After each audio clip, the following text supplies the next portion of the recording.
এই প্রতিষ্ঠানগুলোর মধ্যে অন্য ধর্মের যারা অমুসলিম যারা পড়াশোনা করে তারাও বুঝতে পারবে, আমরা যারা কোরআনের উপর ঈমান রাখি, আমরা যদি কোরআনে জিন্দেগি পেশ করি, তারাও বুঝতে পারবে কোরআনের হাকিকত, কোরআনের বরকত, কোরআনের ফজিলত। সেই তৌফিক আল্লাহ সবাইকে দান করেন।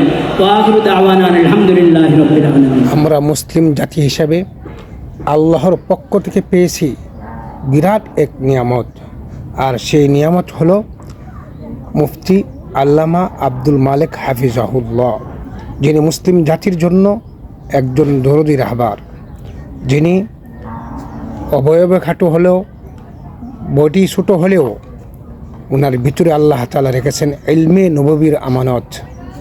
আল্লাহ পাক যেন এমন আব্দুল মালেক সাহেব আমাদেরকে আরও দান করেন, আর বর্তমান আব্দুল মালেক হাফিজাহুল্লাহকে যেন আল্লাহ তাআলা সকল ধরনের ষড়যন্ত্র এবং দুশ্মনী থেকে হেফাজত করেন, সুস্থতার সাথে দীর্ঘ নেক হায়াত দান করেন। আমিন।